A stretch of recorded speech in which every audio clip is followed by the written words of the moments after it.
guys, at ngayong umaga na to guys, at magdidilig muna tayo ng ating mga tanim. Update tayo sa mga tanim nating mga gulay.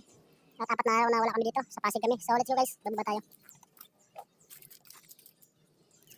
Ayan, unahin natin yung ating mga tanim na kalabasa. At titingnan natin kung umipekto yung ating binilagay ng mga abono. At yung nilagay natin na abono na yun guys ay pampabulaklak at pampaberde ng dahon. So titingnan natin. So habang nagdidilig na tayo guys, nakakita tayo ng kabuti. Ayan guys, oh. Ayan, so kukunin natin mamaya ito at gulayin natin, lagay natin sa haluan natin ng malunggay. So tuloy tayo sa pagdilig guys. At ito guys, so may balat ng kobra. Dito sa lugar na to guys, maraming kobra at konting ingat lang tayo. So baba na tayo guys. At dito na tayo guys sa ating mga tanim. At kung napapansin nyo guys sa unang video natin, napakalit pa nito ngayon guys, oh. Ito na siya ngayon guys.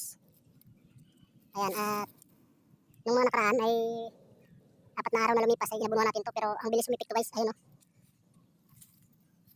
Ayan. So ibig sabihin guys, na-absorb nyo na. So sa sunod na Miyerkules, maglalagay ulit tayo ng mga fertilizer guys. Yan naman guys, so napakaganda ng kanyang dahon. So dahil di pa tayo nakapaglinya dito ng mga tubig, ito muna ang gagawin natin, yung patabo-tabo lang muna. So mamaya hapon guys, magdidilig ulit tayo dito.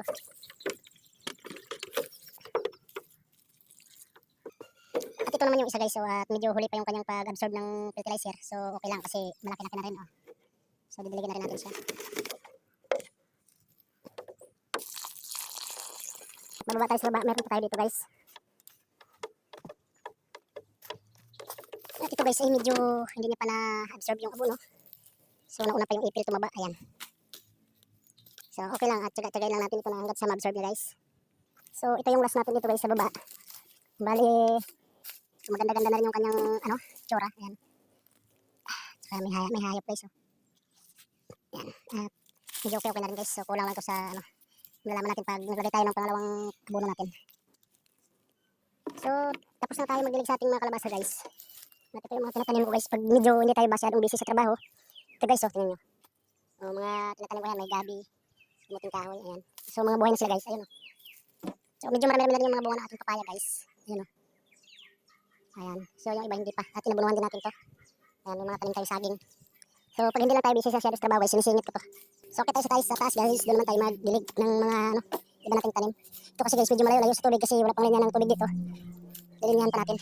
So dito na tayo sa kubo guys. At dito naman tayo magdilig sa mga halaman natin. Ayan, may mga halaman din tayo mga ito. Ayan, every 1 week ay didilig natin itong mga to. So pero siyempre unahin muna natin yung ating mga tanim na gulay. Ayan guys, mulberry yan. Ayan.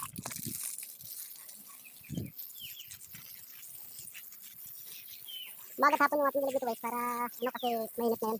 So maganda dito kasi medyo malapit tayo sa tubig kaya course na lang. Doon sa kabila, yung kasama ko nagdidilig sa malaking bahay. Ayan. Ayan, mga tanim din tayo dun. So ganito na lang Video natin guys. Thank you for watching.